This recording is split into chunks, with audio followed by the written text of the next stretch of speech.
পৃথিবীতে সবচেয়ে মূল্যবান সম্পত্তির নাম হচ্ছে সুখ, যার ক্রেতা সবাই কিন্তু বিক্রেতা কেউ নাই। একটুখানি সুখের জন্য মানুষ কিনা করে, সুখ নামক মরিচিকার পিছে সবাই দৌড়ায়, কেউ পায় আর কেউ হারায়। পৃথিবীতে সবচেয়ে বড় বিমান হচ্ছে সময়, যা একবার চলে গেলে আর ফিরে আসে না। সবচেয়ে স্বার্থপর হচ্ছে সুখ, যা বেশি দিন থাকে না। সবচেয়ে আপন হচ্ছে কষ্ট, যা সবসময় কাছে থাকে। এই দুনিয়া সবচেয়ে সস্তা হলো পরামর্শ, একজনের কাছে চাইলে 10 জন দিয়ে দিবে। আর সবচেয়ে দামি হলো সাহায্য, 10 জনের কাছে চাইলে হয়তো একজনের কাছে পাবে।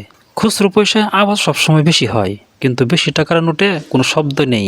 তাই সকলকে নিজের মূল্য বোঝাতে সবসময় চুপ থাকো, সময় তোমার মূল্য ঠিক সকলকে বুঝিয়ে দিবে। আপনার পেছনে কেউ বাজে কথা বলে 3টি কারণে: 1, যখন তারা আপনার অবস্থায় পৌঁছাতে পারে না; 2, আপনার যা আছে তাদের সেগুলো নেই; 3, তারা আপনার মতো হতে চায় কিন্তু পারে না। সম্পর্ক যদি ভাবনার সাথে মিশে যায় তাহলে তা ভাঙা মুশকিল, আর সম্পর্ক যদি স্বার্থের সাথে মিশে যায় তাহলে তা টিকিয়ে রাখা মুশকিল। নিজের সমস্যার কথা 20% লোককে বলতে পারেন, বাকি 80% না বলাই ভালো। কারণ আপনার দুঃখ শুনে 20% লোকই কষ্ট পায়, বাকি 80% আনন্দ পায়। পাখি কখনো ডাল ভেঙে পড়ে যাবার ভয় করে না, কারণ তার বিশ্বাস ডালের উপর নয়, বিশ্বাস তার ডানার উপর। তাই জীবনে চলার পথে নিজের উপর বিশ্বাস রাখুন, অন্যের উপর নয়। ভালোবাসা হলো একটি বই, আর ভুল বোঝাবুঝি হলো একটি পৃষ্ঠা। যদি কাউকে সত্যি ভালোবাসো তাহলে একটা পৃষ্ঠার জন্য পুরো বইকে ফেলে দিও না। জীবনের 5টি সত্য: 1, মায়ের থেকে বেশি কেউ ভালোবাসে না; 2, গরিবের কোনো বন্ধু হয় না; 3, সম্মান তারাই পায় যাদের টাকা আছে; 4, এখনও মানুষ মন দেখে নয়, সুন্দর মুখ দিকে ভালোবাসে; 5, যেই মানুষটি নিজের হয় সেই মানুষটি কষ্ট দেয়। বাস্তব বড় কঠিন, তবু মানুষকে মেনে নিতে হয়। জীবন এত জটিল, তবু মানুষকে বেঁচে থাকতে হয়। ভালোবাসা বড় কষ্টের, তবু মানুষকে ভালোবাসতে হয়। পৃথিবী এত মায়ার, তবুও তাকে ছেড়ে যেতে হয়। মৃত্যু এত যন্ত্রণার, তবু তাকে বরণ করতে হয়। কেন জানেন?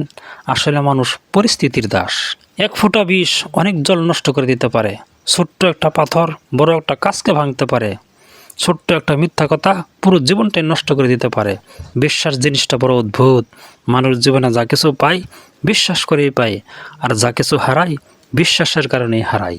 দিনের আলোতে এমন কাজ করো না যাতে রাতের ঘুম নষ্ট হয়, আর রাতের অন্ধকারে এমন কাজ করো না যাতে তোমাকে দিনের আলোতে মুখ লুকিয়ে থাকতে হয়। টাকা আর সময়ের মধ্যে বড় পার্থক্য হলো, তুমি সবসময় জানো তোমার কাছে কত টাকা আছে, কিন্তু তুমি কখনোই জানো না তোমার কাছে আর কতটুকু সময় আছে।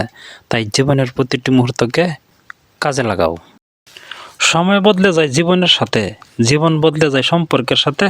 সম্পর্ক কিন্তু বদলায় না আপনজনদের সাথে, শুধু কিছু আপনজন বদলে যায় সময়ের সাথে।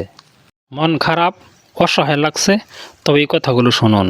মাথার উপর আপনার ছাদ আছে, শরীরে কাপড় আছে, দুবেলা খেতে পান, আর রাত্রে ঘুমানোর জন্য জায়গা থাকলে বুঝবেন গোটা পৃথিবীর 75% লোকের চেয়ে আপনি ধনী। পকেটে যদি কিছু টাকা থাকে, আপনি আপনার পছন্দ মতো কিছু কিনতে পারেন, যেখানে খুশি যেতে পারেন, তবে জানবেন গোটা পৃথিবীর 20% বিত্তশালীদের মধ্যে আপনি একজন। সুস্থ সবল নিরোগ শরীর নিয়ে যদি আপনি আজকের দিনটাতে বাঁচতে পারেন, ভাববেন পৃথিবীর লক্ষ লক্ষ মানুষের মধ্যে আপনি ভাগ্যবান। জীবনটা পাওয়ার না পাওয়ার হিসাব মেলানোর স্থান নয়। আসুন আজ থেকে অভিযোগ না করে উপভোগ করি জীবনটাকে। সঙ্গ দোষে লোহাও ভাসে, বৃষ্টির পানি পরিষ্কার পাত্রে পড়লে তা পান করার জন্য সুপেয় হয়, নর্দমায় পড়লে তা পান করা তো দূরের কথা, পা ধোয়ার উপযুক্ততাও হারিয়ে ফেলে। পদ্মপাতার উপরে পড়লে তা মুক্তার মতো জ্বলজ্বল করে, আর ঝিনুকের উপর পড়লে তা খুদ মুক্তাতেই পরিণত হয়। পানি কিন্তু একটাই, তবু তার সঙ্গীর কারণে এত পার্থক্য হয়। তাই তো বলা হয়, সৎসঙ্গে স্বর্গবাস, অসৎসঙ্গে সর্বনাশ। এত ভালো মানুষের সঙ্গে চলার চেষ্টা করুন, আপনিও ভালো থাকতে পারবেন। এরকম মোটিভেশনাল ভিডিও পেতে আমার চ্যানেলকে সাবস্ক্রাইব করে রাখবেন। ধন্যবাদ।